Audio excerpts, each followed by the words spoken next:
सब कुछ शुरू होता है जानचिंग हाई की क्लासरूम में, जब यूनिफाइड एग्जाम बस शुरू होने ही वाला है। टीचर मिस्टर चेनफान अपनी क्लास को बोलते हैं, जल्दी से अपनी तैयारी पूरी कर लो, टेस्ट स्टार्ट होने वाला है। वो खास तौर पर सबको समझाते हैं कि मार्शल आर्ट्स एग्जाम बहुत ज्यादा खतरनाक है और ये बिल्कुल भी रिकमेंडेड नहीं है उन लोगों के लिए जिनकी पावर कमजोर है। इसी बीच हमारा मेन कैरेक्टर जू जिंगमिंग सोचता है कि असल में वो इस दुनिया में ट्रांसमाइग्रेट हुआ है। ये नई जगह टेक्नोलॉजी में तो उसकी पुरानी दुनिया जैसी ही है, लेकिन यहां हर जगह डरावने जानलेवा बीस्ट्स घूमते हैं। इन मॉन्स्टर्स से लड़ने के लिए सोसाइटी में कुछ लोग अवेकन्ड हुए हैं जो अपनी स्पेशल पावर से सबकी रक्षा करते हैं। यहां सभी लोग 16 साल की उम्र में अपनी एबिलिटी अवेकन कर सकते हैं। पावर्स कितनी अजीब या यूनिक हों, इसकी कोई सीमा नहीं है। इन एबिलिटीज के 9 लेवल होते हैं और ज्यादातर लोग रैंक एफ से डी तक की पावर ही सीख पाते हैं। यही सब सोचते हुए हमारा एमसी अपनी खुद की एबिलिटी याद करता है, एक सिंपल सी इलेक्ट्रिक पावर, मगर उसकी पावर सिर्फ रैंक ई है। इतनी ही जैसे एक तगड़ा टेजर, बस बिजली की हल्की करंट। इसी वक्त क्लास का एक लड़का पूछता है, तू वाकई मार्शल आर्ट्स एग्जाम देने वाला है जबकि टीचर ने वार्निंग दी है? ब्लॉन्ड लड़का जोर से बोलता है, तू तो बिल्कुल बेकार है, स्कूल की इंसल्ट करवाएगा, बेटर है कोई ऑफिस की नौकरी कर ले। इतने में एक लड़की लिंचिंग ली मेन कैरेक्टर के सपोर्ट में खड़ी हो जाती है और उस बुली को ताना मारती है, अपना काम कर, दूसरों पर मत चढ़। ब्लॉन्ड लड़का गुस्से में लाल होकर कहता है, अभी टेस्ट में तुझे और तुझे सपोर्ट करने वालों को दिखा दूंगा कौन असली विनर है। वो तमतमाया हुआ शू जिंग मिंग को देखते हुए धमकी देता है, तू तो एग्जाम के मैदान में बुरी तरह हार जाएगा। लड़की हमारे प्रोटैगनिस्ट को समझाती है कि क्यों ना वो शहर के अंदर कोई सेफ ऑप्शन चुन ले। एप्लीकेशन फॉर्म में 2 चॉइसेस हैं, लिबरल आर्ट्स या मार्शल आर्ट्स। मार्शल आर्ट्स चुनने वालों को खतरनाक जोन्स में मॉन्स्टर्स से लड़ना पड़ता है। बस इसी एग्जाम को पास करके ही कोई यूनिवर्सिटी में जा सकता है और ऑफिशियल एबिलिटी यूजर बन सकता है।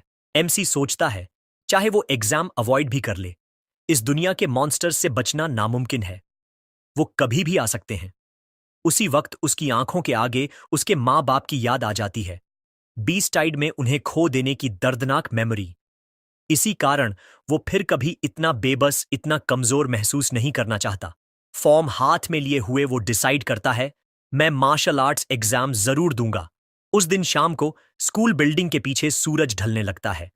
एक कमरे की खिड़की से एमसी की सिलुएट दिखती है जो जोरदार ट्रेनिंग कर रहा है स्पीयर के साथ। उसका हाथ वेपन पर कस के पकड़ रखता है और उसकी इलेक्ट्रिक पावर से उसको इम्ब्यू करता है।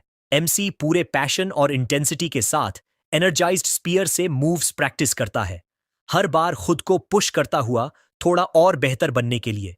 कुछ देर कड़ी ट्रेनिंग के बाद एमसी पूरी तरह थक जाता है, उसकी सांसें तेज चल रही हैं, मगर उसकी आंखों में डिटर्मिनेशन भरी हुई है। एमसी फर्श पर गिर पड़ता है, पूरी तरह थक चुका, सांस लेते हुए बोलता है, अब और प्रैक्टिस नहीं हो सकती।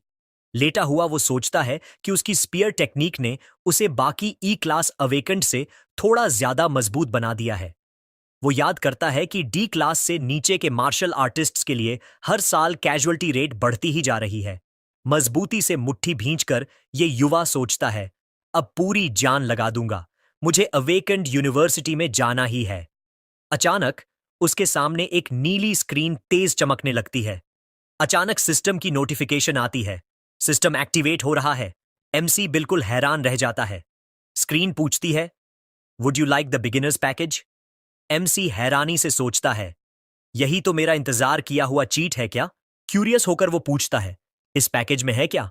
और जवाब आता है, एस रैंक पावर और 200 पॉइंट्स। एस रैंक पावर तो सुपर रेयर होती है, जिसे भी मिले वो पूरे देश का पावर हाउस बन जाता है, ऊपर से रिसोर्सेज की बारिश। इतना बड़ा मौका सामने देख एमसी को एक्साइटमेंट और घबराहट में पसीना आने लगता है।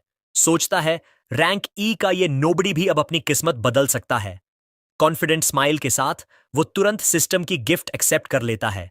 सिस्टम कंफर्म करता है 200 पॉइंट्स और नई थंडर गॉड एबिलिटी रिडीम हो गई है। तभी एक भयंकर एनर्जी उसके जिस्म में दौड़ जाती है और वो दर्द के मारे चीख पड़ता है। उसके चारों तरफ बैंगनी और सफेद बिजली फूट पड़ती है। A sphere of pure energy बन जाती है। इतनी तगड़ी पावर कि ट्रेनिंग रूम की सारी खिड़कियां टूट जाती हैं। बाहर लोग हैरान होकर देखते हैं। एक बच्चा बोलता है, अरे ये तो बिग ब्रो के घर ही है, यहां क्या हो गया? एक परेशान आदमी तो फायर डिपार्टमेंट को कॉल करता है, कहीं एयू फैमिली के बेटे को कुछ हो न गया हो। मीनवाइल एमसी दर्द से चीखता रहता है। ट्रांसफॉर्मेशन प्रोसेस 70% तक पहुंच जाती है। आसमान काला पड़ जाता है।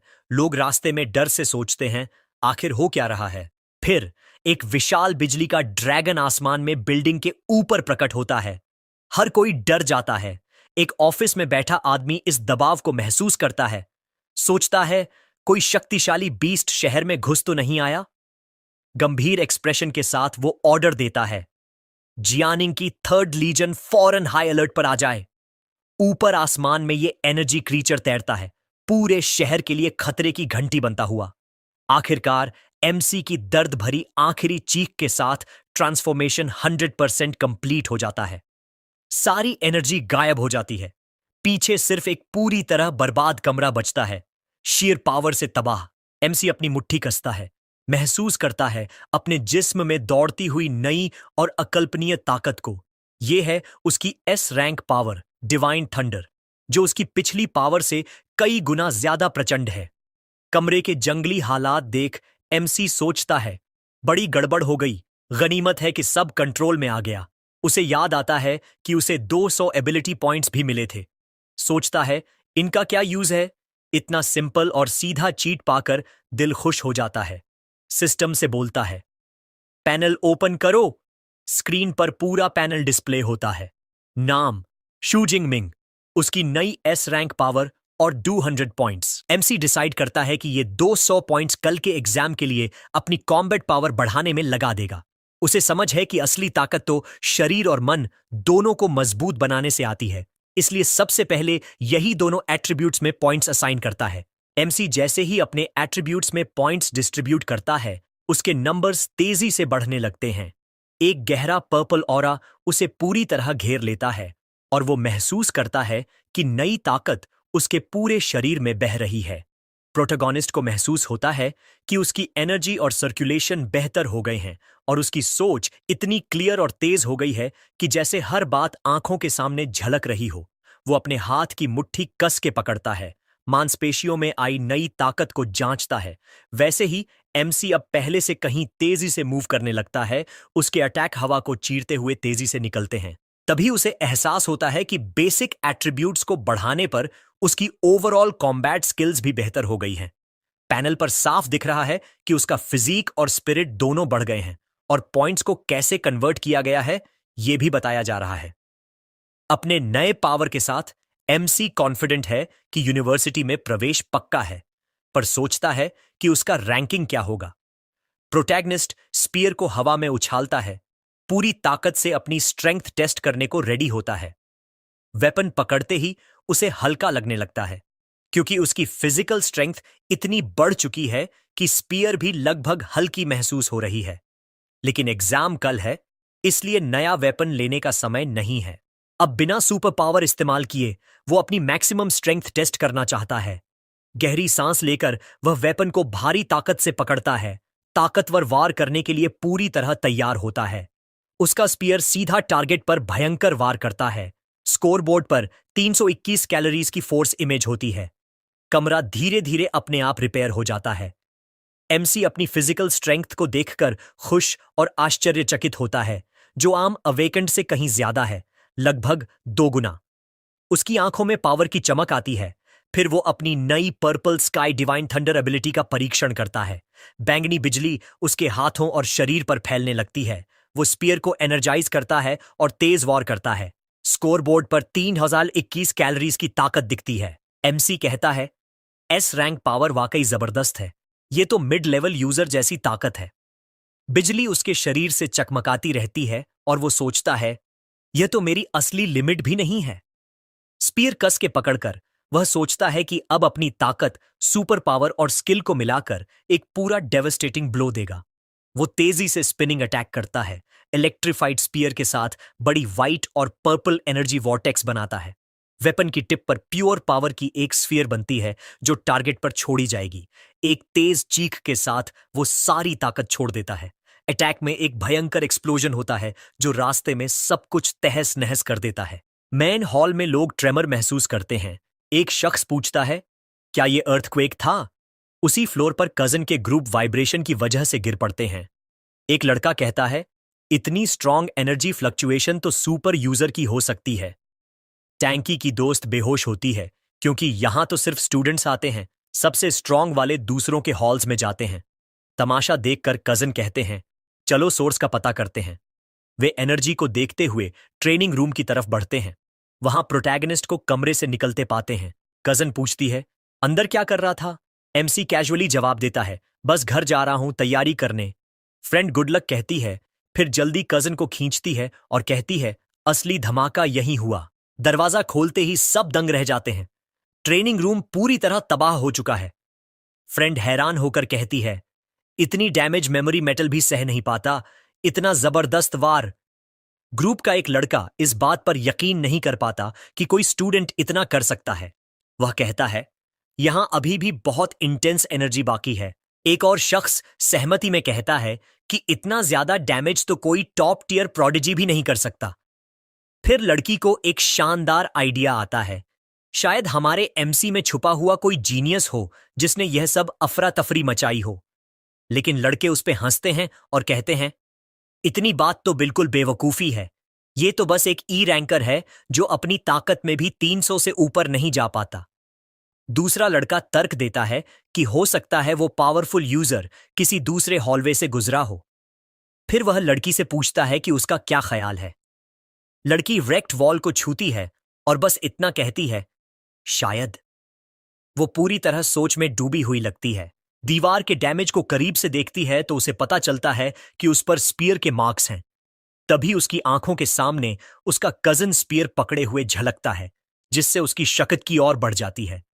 उसकी आंखें चमकती हैं और वो सोचती है, क्या एग्जाम में उसका हिस्सा लेना सच में उसके लिए इतना बड़ा जोखिम है? अगले दिन फाइनली मार्शल आर्ट्स एग्जाम शुरू होता है और बहुत सारे छात्र इकट्ठा होते हैं।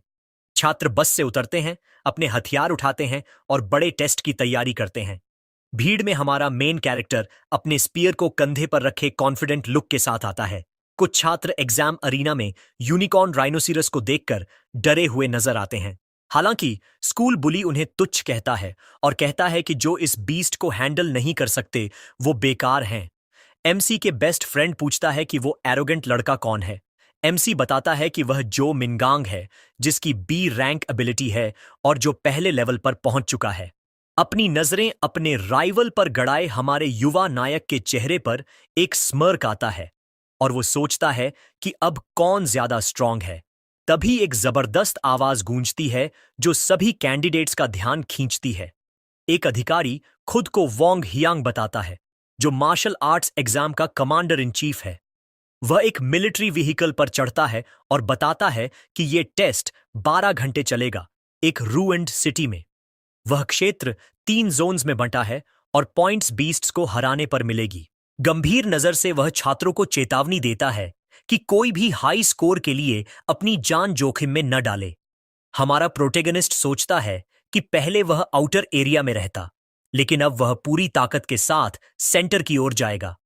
इम्तिहान के सप्लाईज बांटने शुरू होते हैं और छात्र लाइन में लगकर उन्हें लेते हैं। टीचर प्रोटैगनिस्ट को उसका किट देता है और बताता है कि इसमें कुल 3 चीजें हैं। एक वॉच जो पॉइंट्स ट्रैक करता है, एक बैकपैक जिसमें खाना है और एक सेफ्टी बॉल जिसमें शील्ड है। टीचर याद दिलाता है कि बॉल यूज करने पर टेस्ट खत्म हो जाएगा, लेकिन जीवन सबसे पहले आता है। हमारा नायक इसकी सलाह के लिए धन्यवाद कहता है। इसी समय प्रोटैगनिस्ट की कजन की दोस्त उसकी ओर दौड़ती हुई आती है और उसका नाम पुकारती है।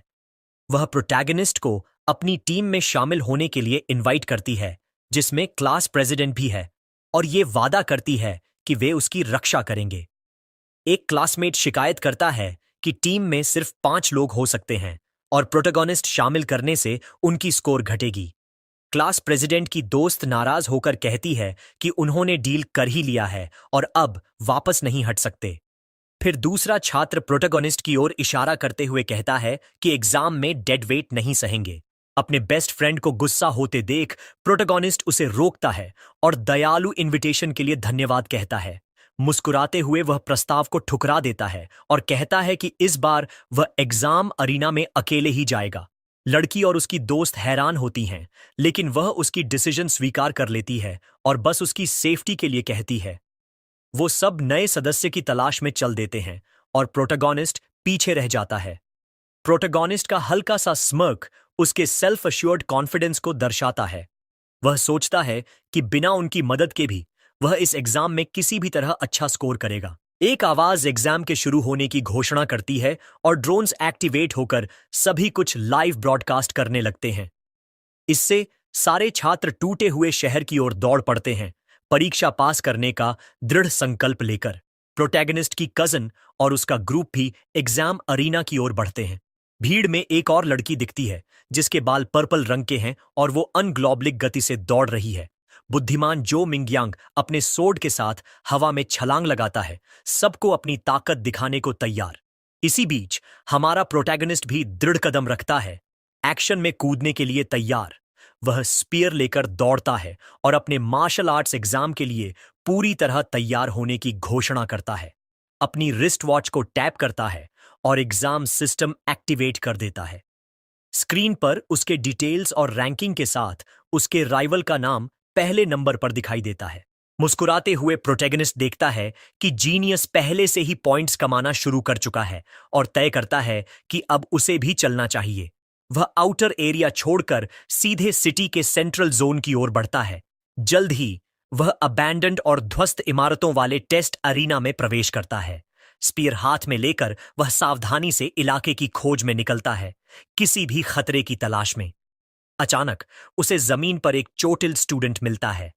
वह देखकर चौंकता है कि उस क्लासमेट ने अपनी सेफ्टी बॉल तक इस्तेमाल नहीं की। दूसरे लड़के की हालत को देखकर प्रोटैगनिस्ट सोचता है कि अगर उसके पास अपनी एस रैंक पावर नहीं होती तो शायद उसका भी यही अंजाम होता। पसीने की एक बूंद उसके चेहरे से निकलती है। वह एग्जाम के खतरों पर सोचता है। कोई पछतावा नहीं, वह नीचे बैठकर तुरंत लॉजिस्टिक्स टीम को बुलाता है ताकि इंजर्ड युवक को बचाया जा सके। तभी प्रोटैगनिस्ट अलर्ट हो जाता है, तेजी से किसी प्रेजेंस का आना महसूस करता है। अंधेरे से अचानक एक पंजा तेज नाखूनों वाला जोर से जमीन पर पड़ता है। एक शैडो बीस्ट हमला करता है और प्रोटैगनिस्ट समझ जाता है कि वे जीव किसी सर्वाइवर को जाल के तौर पर इस्तेमाल कर रहे हैं। शैडो बीस्ट लाल आंखों से उसे घूरता है। प्रोटैगनिस्ट स्पीयर कसकर पकड़ता है और लड़ाई के मूड में आता है। वहीं मॉन्स्टर बड़ा होने लगता है और हमला करने को तैयार होता है। वह जबरदस्त स्पीड से दौड़ा, लेकिन प्रोटैगनिस्ट चपलता से उसके वार से बच निकलता है। वो सुरक्षित जमीन पर उतरता है और बीस्ट हवा को चीरते हुए हथेली पर गिर पड़ता है। यह मॉन्स्टर ग्रुए किलर के नाम से जाना जाता है। उसके तेज नाखून और जबड़े बेहद शक्तिशाली हैं। बीस्ट एक जोरदार गरजार करता है, दांत दिखाता है और प्रोटैगनिस्ट को करीब से घूरता है। वह सोचता है कि ये बीस्ट्स रुकी योद्धाओं को प्रत्याशित ऑरा से डराकर स्थिर कर देते हैं। इसीलिए ही अमीर परिवार अपनी सुरक्षा के लिए जवान मेंबर्स के ट्रेनिंग पर खर्च करते हैं। प्रोटैगनिस्ट याद करता है कि उसने कभी ऐसा प्रिविलेज नहीं पाया और ये उसकी बीस्ट्स के खिलाफ पहली वास्तविक लड़ाई है। मॉन्स्टर छलांग लगाता है, उसके पंजे और दांत उसकी जान लेने को तैयार हैं, लेकिन प्रोटैगनिस्ट बिना डरे स्पीयर को कसकर पकड़ता है और वेपन में पर्पल लाइटनिंग क्रैकल होने लगती है। जल्दबाजी से वह स्पीयर को इलेक्ट्रिसिटी से पूर्ण चार्ज करता है और बीस्ट के सिर पर सीधे वार करता है। आत्मविश्वास से भरे चेहरे के साथ उसे एहसास होता है कि बीस्ट की इंटिमिडेटिंग ऑरा का उस पर कोई असर नहीं हुआ। बीस्ट गिर पड़ता है, हराया हुआ। सिस्टम नोटिफाई करता है कि प्रोटैगनिस्ट ने अनरैंक्ड शैडो कैट को हराकर 3 पॉइंट्स अर्जित किए हैं। वह सोचता है कि बीस्ट को हराने पर स्किल पॉइंट्स मिलते हैं, लेकिन अनरैंक्ड बीस्ट्स बहुत कम देते हैं। चूंकि बीस्ट्स के ओराज उस पर असर नहीं करते, इसलिए वह आउटर एरिया में रहने की कोई वजह नहीं देखता। प्रोटैगनिस्ट शहर के केंद्र की ओर बढ़ता हुआ विभिन्न क्रीचर्स को हराता है और पॉइंट्स इकट्ठा करता है। उसे एक समय में कई मॉन्स्टर्स के साथ तेज लड़ाई करते देखा जाता है। वह सोचता है कि पॉइंट्स तो अच्छी खासी कमाए हैं, लेकिन असली कमी है कॉम्बैट एक्सपीरियंस की। उसकी नई डिवाइन पावर बहुत एनर्जी खर्च करती है और 1 घंटे से भी कम चलती है, जबकि पुरानी एबिलिटी कम एनर्जी खर्च करती थी। क्योंकि एग्जाम 12 घंटे का है, वह तय करता है कि कॉम्बैट एक्सपीरियंस के लिए सिर्फ स्पीयर का उपयोग करेगा। अचानक एक विशाल राइनोसेरस लाल आंखों वाला उसके रास्ते में प्रकट होता है। क्रीचर गुस्से में चार्ज करता है, अपनी शक्तिशाली हॉर्न से एक कार को हवा में उड़ा देता है। लेकिन प्रोटैगनिस्ट पीछे नहीं हटता और मॉन्स्ट्रस अटैक का सामना करता है। एक जबरदस्त लीप लगाकर वह राइनोसेरस के ऊपर से कूद जाता है, टकराने से बचते हुए। अब भी हवा में स्पीयर तैयार करता है, राइनोसेरस के सिर पर निर्णायक वार के लिए। उसने मॉन्स्टर के सिर पर जोरदार वार किया और बड़ी क्रीचर जमीन पर गिर गई, पूरी तरह हारी हुई। वह देखता है कि बीस्ट को हराने की उसकी स्पीड बढ़ गई है और सोचता है कि शायद उसकी टेक्निक में सुधार हुआ है। वह सिस्टम पैनल चेक करता है और पाता है कि स्पीयर टेक्निक इंटरमीडिएट स्टेज तक लेवल अप हो चुकी है। वह सोचता है कि अगर इंटरमीडिएट लेवल में इतनी ताकत है तो हायर लेवल पर कितना ज्यादा होगा। अचानक उसके दिमाग में एडवांस्ड स्पीयर टेक्निक्स की फ्लड आ जाती है। वह एक साथ इतनी सारी नई जानकारी देखकर हैरान रहता है। एक कॉन्फिडेंट स्माइल के साथ एमसी सोचता है कि अब वो पहले रैंक्ड बीस्ट पर अपनी नई स्किल्स आजमाने का इंतजार नहीं कर सकता। उसी समय पास ही क्लास प्रेसिडेंट का ग्रुप चल रहा होता है और वह लड़की कुछ अजीब नोटिस करती है। वह अपनी टीम से कहती है कि उसे लगता है उसने अभी अभी हमारे प्रोटेगनिस्ट को यहां से गुजरते देखा था। लेकिन ग्रुप का एक लड़का इसे तुरंत खारिज करता है, बोलता है, ये एरिया में आना उसके लिए तो सीधा सुइसाइड मिशन है। स्क्वाड लीडर सोच में पड़ जाता है, मानो डाउट कर रहा हो कि शायद लड़की ने गलत देखा, और सोचता है कि उसका फ्रेंड अभी कैसा होगा।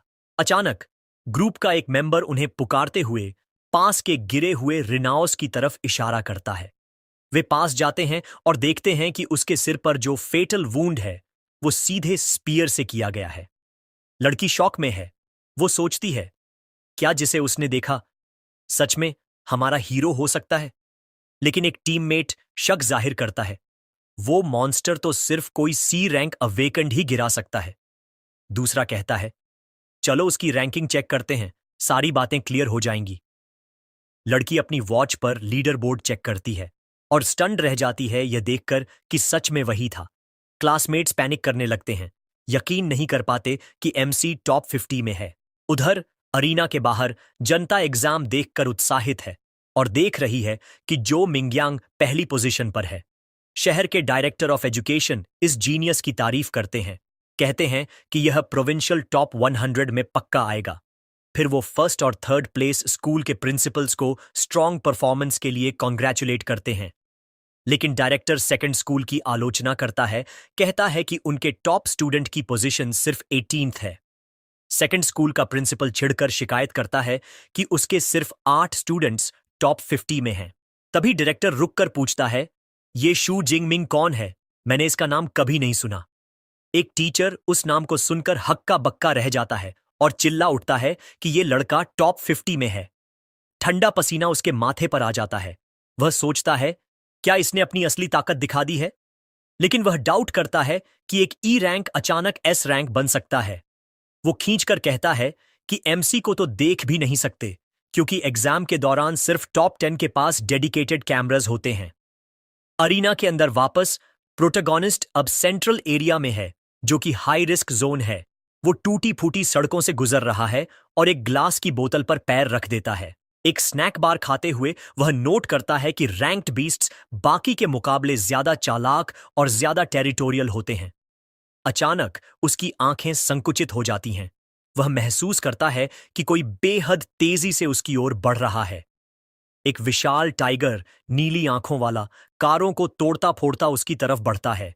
यह है फर्क बीस्ट, जो अपने रास्ते में आने वाली हर चीज को तबाह कर देता है। हमारा हीरो सोचता है, सेंट्रल एरिया में आते ही इतना ताकतवर बीस्ट मिलना किस्मत ही है। नेक्स्ट पार्ट के लिए सब्सक्राइब, लाइक और शेयर करना मत भूलना। वीडियो को हाइप करना मत भूलना। जैसे ही इसका अगला चैप्टर आएगा मैं फटाफट एक्सप्लेन कर दूंगा। तब तक के लिए सायोनारा। वो अपनी किस्मत पर मुस्कुराता है। इतनी जल्दी फर्स्ट रैंक बीस्ट मिलना मतलब वाकई शानदार मौका। आत्मविश्वास और जोश से भरे चेहरे के साथ वो अपनी स्पीयर तैयार करता है और ऐलान करता है, यही परफेक्ट ओपोनेंट है, मेरी नई अपग्रेडेड स्पीयर टेक्निक का असली टेस्ट। आर्म ब्लेड टाइगर एक डरावनी दहाड़ के साथ झपटा, उसके ताकतवर पंजे हमला करने को तैयार थे।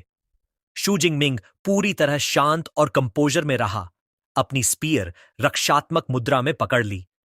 एक ग्रेसफुल स्पिन के साथ उसने टाइगर के पहले हमले को डिफ्लेक्ट किया, स्पीयर के शाफ्ट से उसके वार को बड़े कौशल से पैरी कर दिया। टाइगर को चोट की ताकत से एक पल के लिए पीछे हटना पड़ा, लेकिन शू जिंगमिंग के चेहरे पर बिल्कुल भी हैरानी नहीं थी। उसने आत्मविश्वास भरी मुस्कान के साथ ताना मारा, बस इतनी ही ताकत है फर्स्ट ईयर बीस्ट में?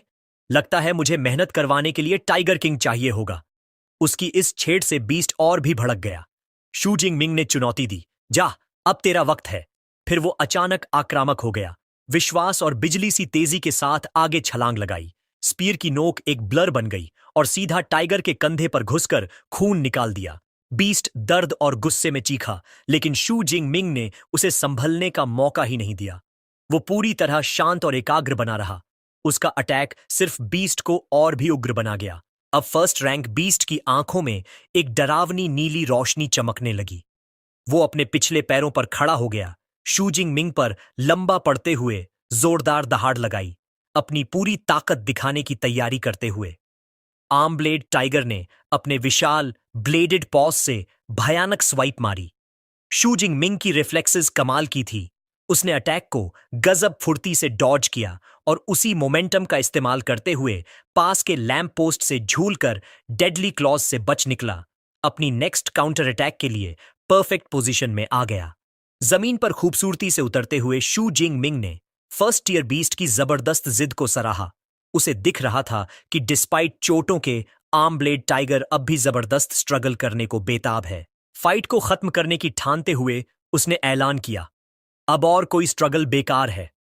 फिर उसने अपनी स्पीयर में पूरी टेक्निक चैनल करना शुरू किया।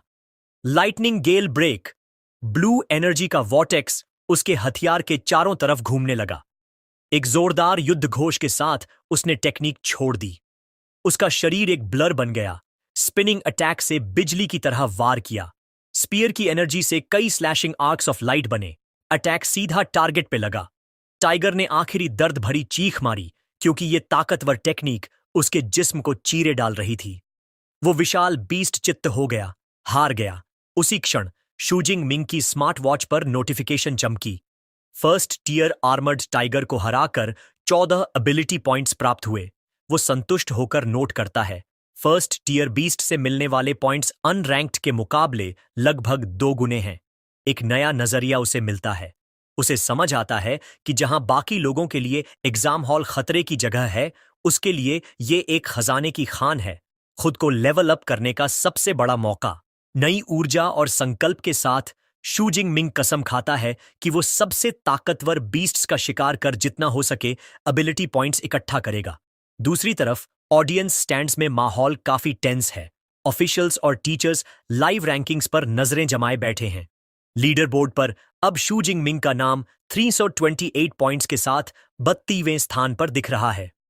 एक ऑफिशियल टीचर चेन फैन की तरफ मुड़कर पूछता है, ये चौंकाने वाला स्टूडेंट क्या आपके क्लास से है? अचानक चेन फैन हर किसी का केंद्र बन जाते हैं।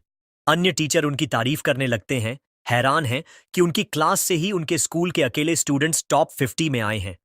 उनके टीचिंग मेथड्स की भी खूब तारीफ होती है। घबराए चेन फैन विनम्रता से बोलते हैं कि ये सब स्टूडेंट्स की कड़ी मेहनत का नतीजा है। इसी बीच किसी की जोरदार चीख सबका ध्यान स्क्रीन पर खींच लेती है। शू जिंगमिंग की रैंकिंग फिर से आसमान छू गई। वो सीधे नंबर 25 पर पहुंच गया। एक ऑफिशियल हैरानी से चिल्लाता है, एक साथ 44 पॉइंट्स कैसे मिल सकते हैं? डायरेक्टर जांग वेनशान दिमाग में पॉइंट वैल्यूज जोड़ते हैं। पीक अनरैंक्ड बीस्ट 6 से 8 पॉइंट्स देती है। Low grade first tier beast लगभग 14 से 16 पॉइंट्स। प्रिंसिपल शाओयाओ चौंक कर आगे जोड़ते हैं। चेहरा फीका पड़ जाता है। उन्हें याद आता है कि किल काउंट हर 4 सेकंड में अपडेट होती है और दिमाग में असंभव सा ख्याल आने लगता है। डायरेक्टर जांग वेनशान यह चौंकाने वाली गणना पूरी करता है। मतलब सिर्फ 4 सेकंड में शू जिंगमिंग ने या तो 5 पीक अनरैंक्ड बीस्ट्स या 3 लो ग्रेड फर्स्ट ईयर बीस्ट्स को मार गिराया। उनके चेहरे पर संतोष भरी मुस्कान फैल जाती है। इस तरह का प्रदर्शन तो सालों में किसी ने नहीं किया। फिर वो प्रिंसिपल श्याओ याओ से बोलते हैं कि इतना प्रॉमिसिंग स्टूडेंट है और पूछते हैं कि उन्होंने उसके बारे में पहले कभी क्यों नहीं सुना। प्रिंसिपल अब भी परेशान है, मानते हैं कि वो खुद शूजिंग मिंग को अभी अभी जानते हैं और कहते हैं कि इसका सच तो उसके होम रूम टीचर से ही पता चलेगा। फौरन वो नर्वस टीचर चेन फैन को बुलाते हैं और लीडर्स के सामने खास तौर पर उसकी प्रतिभा के बारे में बताने को कहते हैं। शहर के टॉप ऑफिशियल्स के सामने पसीना पसीना चेन फान हकलाते हुए यह हैरान करने वाला सच बताते हैं। शूजिंग मिंग ने एक E grade ability, weak electricity ही जागृत की थी। प्रिंसिपल यकीन नहीं कर पाते, पूछते हैं, क्या तुम पक्का हो? कहीं गलती से तो याद नहीं कर रहे? चेन फान जोर देकर कहते हैं, मुझे पूरा यकीन है। वो जोड़ते हैं कि उन्होंने शू जिंग मिंग को तो एग्जाम में हिस्सा लेने से ही मना किया था, उसकी लो रैंक एबिलिटी देखकर। डायरेक्टर जांग वेनशान अब और भी उत्सुक हो उठते हैं। वो अंदाजा लगाते हैं कि अगर कोई स्टूडेंट सिर्फ ई ग्रेड एबिलिटी के साथ इतना ऊपर पहुंच रहा है तो उसमें जरूर कोई खास बात होगी। अब ये रहस्य उनकी दिलचस्पी को और बढ़ा देता है। वो तय करते हैं कि इंतजार करेंगे और आत्मविश्वास से कहते हैं कि शू जिंग की रफ्तार देखकर वो जल्द ही टॉप 10 में पहुंच जाएगा। तब उन्हें उसका डेडिकेटेड कैमरा फीड मिलेगा और आखिरकार सच सामने आएगा कि वो ये कैसे कर रहा है। लेकिन साथ ही वो सख्त चेतावनी भी देते हैं, अगर स्टूडेंट चीटिंग करता पकड़ा गया तो सजा तय है। जैसे ही उन्होंने ये कहा, दोनों टीचर चेन फान और प्रिंसिपल श्याओ याओ की आंखें हैरानी से फटी की फटी रह जाती हैं। लीडर बोर्ड पर नया अपडेट आता है। शू जिंग मिंग असंभव को मुमकिन कर टॉप 10 में दाखिल हो जाता है, 9वें स्थान पर। उसके ठीक नीचे 12वें नंबर पर उसका कजिन टैंगी है। एग्जाम हॉल के दूसरे हिस्से में टैंगची अब बिल्ली जैसे कान और टेल के साथ एक हारे हुए बीस्ट के ऊपर बैठी है और दूर मुस्कुराते हुए देख रही है। अब उसे पूरा यकीन हो जाता है कि मार्शल आर्ट्स हॉल में तबाही मचाने वाला भी उसी का कजिन था। टॉप रैंक्ड स्टूडेंट जो मिंग भी लीडर बोर्ड पर नया नाम देखता है। वो हैरानी से सोचता है कि अभी 6 घंटे बाकी हैं और एक नया चेहरा पहले ही टॉप 10 में आ गया। जो मिंग मन ही मन सोचता है कि उसने कभी शूजिंग मिंग का नाम पहले नहीं सुना। चूंकि अब शूजिंग मिंग टॉप 10 में है, एक डेडिकेटेड कैमरा ड्रोन उसकी हर मूवमेंट को फॉलो करने के लिए भेजा जाता है।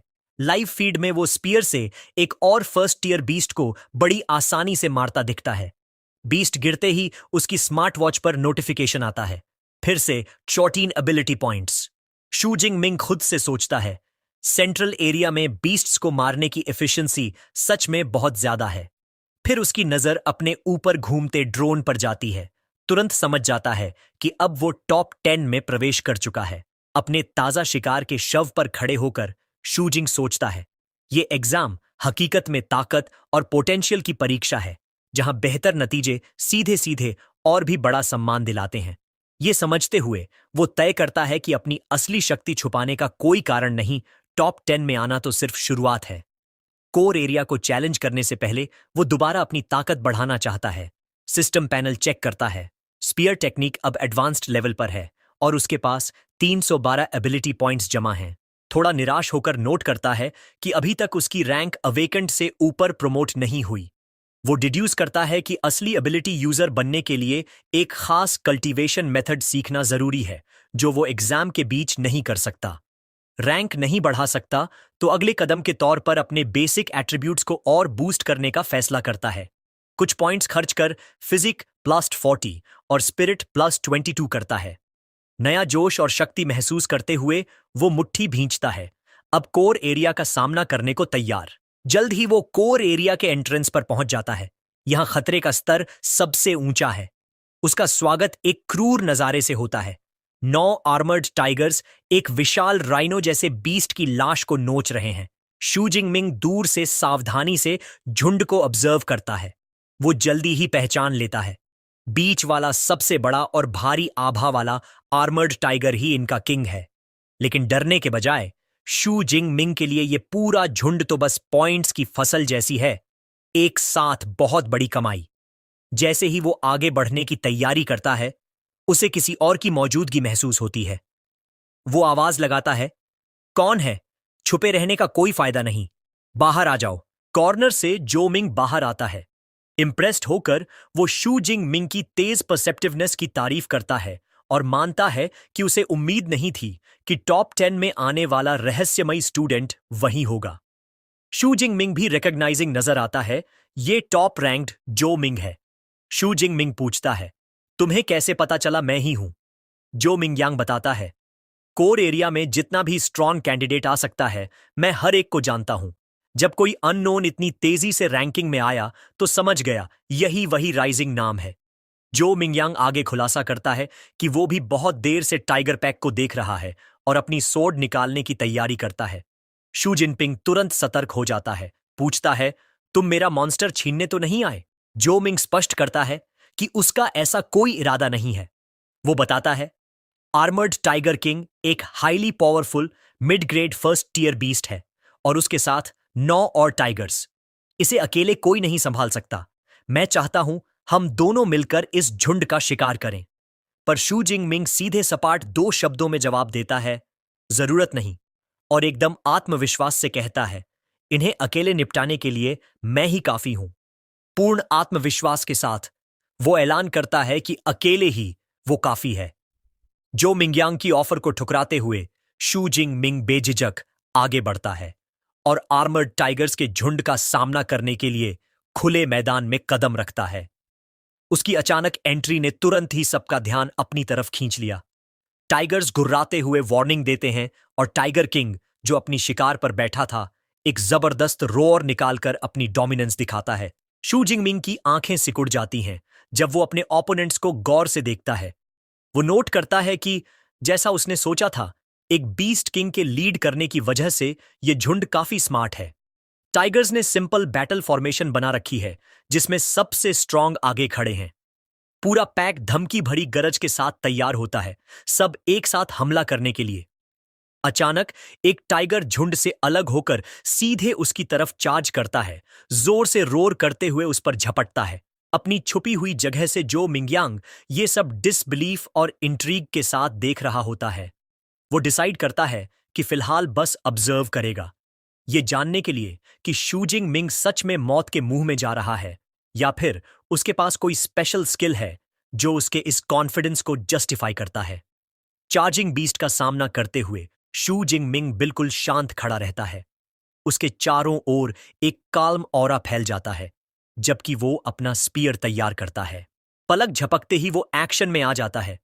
उसका स्पीयर इतनी तेजी से घूमने लगता है कि उसका शाफ्ट लगभग इनविजिबल सर्कल जैसा दिखने लगता है।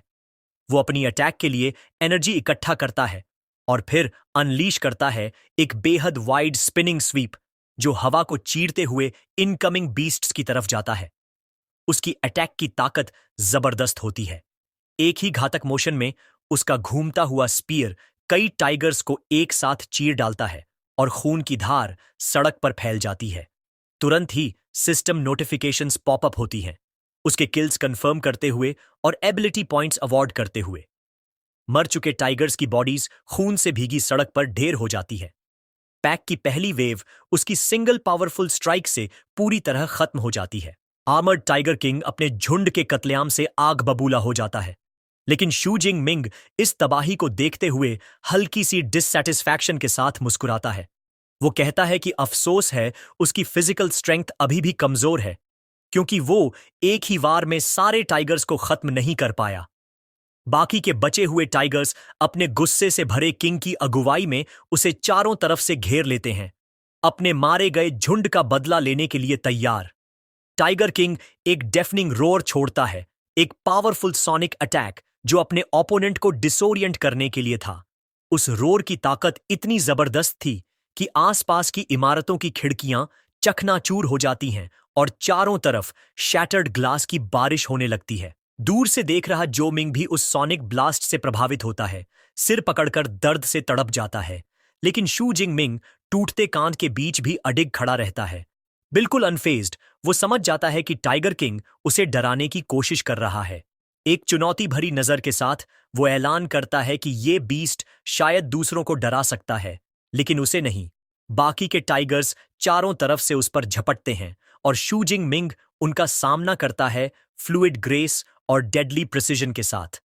वो एक टाइगर की अटैक को पैरी करता है और फिर उसी बीस्ट के शरीर को स्प्रिंग बोर्ड बनाकर हवा में छलांग लगाता है, दूसरे टाइगर के काटने वाले जबड़ों से बचते हुए। टाइगर किंग को मौका दिखाई देता है और वो भी चार्ज करता है, लेकिन शू जिंग मिंग पहले से रेडी होता है। अब भी हवा में रहते हुए वो खुद को डिसाइसिव स्ट्राइक के लिए पोजीशन करता है। एक पावरफुल ओवरहेड स्विंग के साथ वो अपना स्पीयर सीधे टाइगर किंग के सिर पर मारता है। उसकी ताकत इतनी भयानक थी कि बीस्ट का पूरा स्कल चीर जाता है। टाइगर किंग वहीं ढेर हो जाता है। वो ग्रेसफुली जमीन पर उतरता है और तुरंत ही सिस्टम नोटिफिकेशन पॉपअप होती है।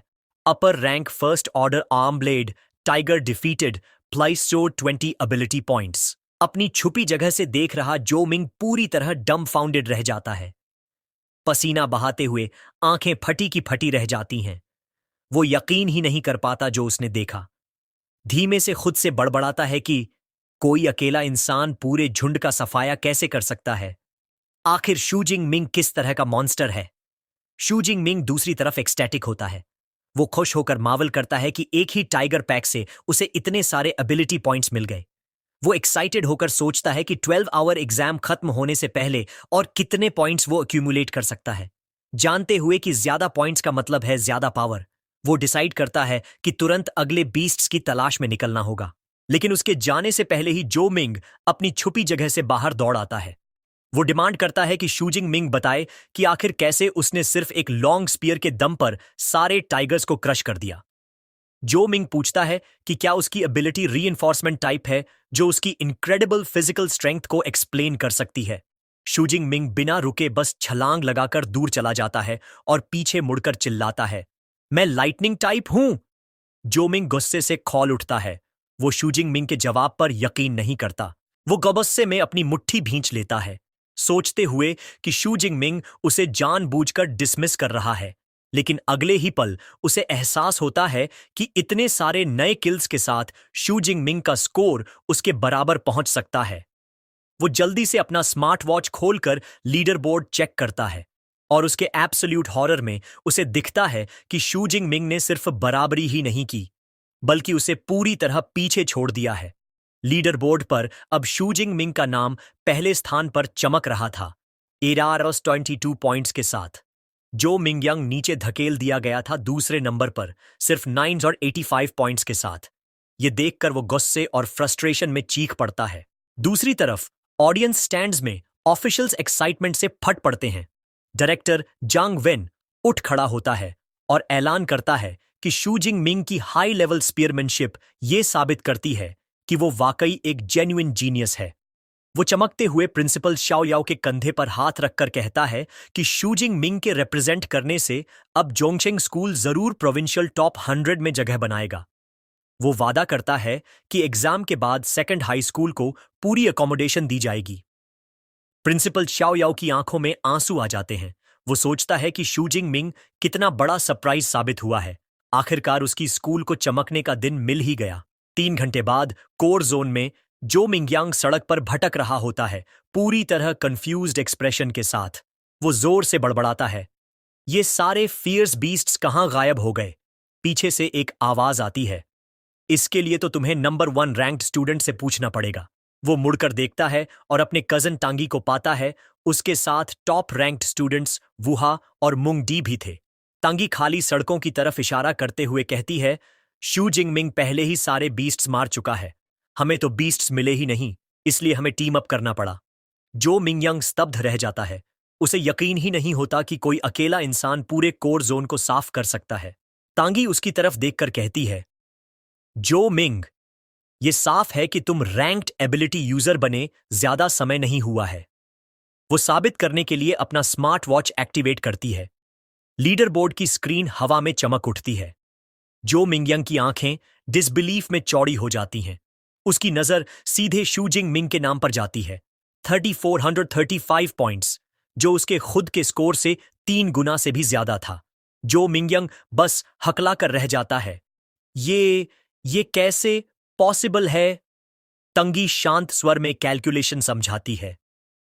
अगर शू जिंग मिंग के सेंट्रल जोन के लगभग 700 पॉइंट्स हटा भी दो, तो भी उसने कोर जोन में अकेले 500 से ज्यादा पॉइंट्स कमा लिए। मतलब उसने लगभग 200 फियर्स बीस्ट्स को अकेले ही मार गिराया। जो मिंगयांग के चेहरे पर पसीने की एक बूंद लुढ़क जाती है। उसे सच्चाई समझ में आ जाती है। शू जिंग मिंग कभी किसी से अपने किल्स छिन जाने से नहीं डर रहा था। उसने तो शुरुआत से ही पूरे कोर जोन को मोनोपोलाइज करने की योजना बनाई थी। वूहा उनकी करंट सिचुएशन समझाने लगता है। सिर्फ कुछ घंटे बचे थे और बचे हुए टॉप स्टूडेंट्स ने एक टीम बना ली थी। उनकी योजना थी इनर मोस्ट कोर जोन में जाने की, वो जगह जहां अपर रैंक बीस्ट्स और यहां तक कि एक सेकंड ऑर्डर बीस्ट किंग तक मौजूद था। सब मानते थे कि अकेले अंदर जाना तो सीधी मौत को बुलाना होगा। तभी मूंग डी आधिकारिक तौर पर जो मिंग को अपनी टीम में शामिल होने का न्योता देता है। कोई और ऑप्शन न होने पर जो मिंग मान जाता है और जोर से चिल्लाता है, count me in. Scene shift. एक शांत चांदनी भरी छत पर शूजिंग मिंग अकेला बैठा होता है। अपने चारों तरफ मारे गए बीस्ट कॉप्सेस का विशाल ढेर लगा होता है। उसका स्पीयर उसके बगल में गड़ा होता है। उसकी सारी सप्लाईज खत्म हो चुकी थीं और वो जानता था कि एग्जाम का अंत नजदीक है। लेकिन उसकी पावर की भूख अब भी खत्म नहीं हुई थी। वो सोचता है कि उसे और एबिलिटी पॉइंट्स के लिए और गहराई में जाना ही होगा। वो जानता है कि इनर मोस्ट कोर जोन में सेकंड ऑर्डर फियर्स बीस्ट्स मौजूद हैं और उसने तय किया कि आखिरी बार अपनी शक्ति को और मजबूत करेगा। वो अपना सिस्टम पैनल खोलता है जहां साफ दिखाई देता है कि उसने कुल 213 एबिलिटी पॉइंट्स जमा कर लिए हैं। चेहरे पर एक शरारती मुस्कान के साथ वो तय करता है कि इन पॉइंट्स को अपग्रेड में लगाएगा। नई पावर चैनल करने के बाद वो एक विशाल बेयर जैसे क्रीचर के कॉप्स के ऊपर खड़ा होता है और राहत की सांस छोड़ता है। उसे पूरा विश्वास है कि इस आखिरी बूस्ट के साथ वो इस साल के कॉम्बैट एग्जाम फिनाले को संभाल लेगा। दूसरी तरफ बाकी टॉप स्टूडेंट्स अंतिम क्षेत्र की तरफ स्प्रिंट कर रहे थे। उनकी अंतिम दौड़ शुरू हो चुकी थी, लेकिन इनर मोस्ट जोन की गहराइयों में एक नया खौफनाक बीस्ट खंडहरों से बाहर आता है। एक विशाल सफेद फर वाला भेड़िए जैसा क्रीचर जिसकी आंखें लाल चमक रही थीं और उसकी पीठ पर खतरनाक लाल क्रिस्टल्स उग रहे थे। जैसे ही ये फाइनल चैलेंज सामने आता है, शू जिंगमिंग वहां पहुंचता है, पूरी तरह काल्म और तैयार। वो अपना स्पीयर पकड़कर खड़ा है, चेहरे पर कॉन्फिडेंट लुक है। वो सोच रहा है कि इस साल एग्जाम ने उसके लिए किस तरह का second order fierce beast arrange किया होगा। जैसे ही शूजिंग मिंग फाइनल चैलेंज के लिए पहुंचता है, उसी समय टॉप रैंक्ड स्टूडेंट्स की टीम भी इनर मोस्ट कोर जोन में पहुंच जाती है। उन्होंने तुरंत उस मैसिव क्रिस्टल बैक्ड क्रीचर को पहचान लिया। वो है ब्लड थर्स्टी सैवेज बेयर। वो बीस्ट अपनी ताकत दिखाता है, एक ही पॉज स्वाइप से टूटी फूटी कार को चकनाचूर कर देता है। ये साइट देखकर टीम डर से भर जाती है। जो मिंगयंग चिल्लाता है कि वो लोग बहुत बड़ी मुसीबत में हैं। मुंगी समझाता है कि ये रेयर बीस्ट की हाइड इतनी टफ है जैसे ई ग्रेड अलॉय, जिसे मिसाइल्स भी नहीं छेद सकते। वो डर के साथ ये भी जोड़ता है कि उसके पॉ का सिर्फ एक स्ट्राइक सबको तुरंत मारने के लिए काफी है। इतना ओवरवेलमिंग देखकर टांगी सजेस्ट करता है कि उन्हें मिशन छोड़ देना चाहिए। अब उन्हें एहसास होता है कि कंपाउंड सिर्फ बीस्ट किंग से ही गार्ड नहीं है, बल्कि उसके साथ high rank first level beasts का बड़ा पैक भी है। उनमें से एक ग्रिम एक्सप्रेशन के साथ कहता है कि अगर वो अंदर गए तो सैवेज बेयर हिले उससे पहले ही वो हॉर्ड उन्हें वाइप आउट कर देगा। इतना इम्पॉसिबल चैलेंज देखकर टीम का एक मेंबर तुरंत क्विट कर देता है, ये कहते हुए कि हाई स्कोर लेने का क्या फायदा अगर जान ही चली जाए। जो मिंगयोंग उसे रोकने की कोशिश करता है और गुस्से में पूछता है, हैंडसम दिखने का क्या फायदा अगर तू बस बीस्ट्स के हॉर्ड में घुसकर मरने वाला है। टीम का मोराल पूरी तरह टूट चुका है। अचानक मुंग डी कॉम्पाउंड की तरफ इशारा करता है और चिल्लाता है, देखो वहां। सब लोग देखते हैं कि एक अकेला फिगर उस डेडली एरिया में एंटर कर रहा है। तांगी की आंखें चौड़ी हो जाती हैं जब वो उसे पहचानती है। वो है शूजिंग मिंग, जो बिना डरे बीस्ट होर्ड के बीच वॉक कर रहा है। वो ग्रेसफुली कंपाउंड के अंदर लीप करता है और बाकी सब डिसबिलीफ में देखते रह जाते हैं। जो मिंग शिकायत करता है कि ये टेस्ट कितना मुश्किल है। तभी एक और स्टूडेंट घबराकर चिल्लाता है कि शूजिंग मिंग की एंट्री से पूरा हॉर्ड अलर्ट हो गया है और अब सब बीस्ट्स उसी पर ध्यान दे रहे हैं। इंट्रूजन से गुस्साए हुए सारे फियर्स बीस्ट्स एक साथ उस पर चार्ज कर जाते हैं। शूजिंग मिंग स्ट्रीट के बीच खड़ा रहता है और पल भर में पूरा स्नार्लिंग हॉर्ड उसे घेर लेता है।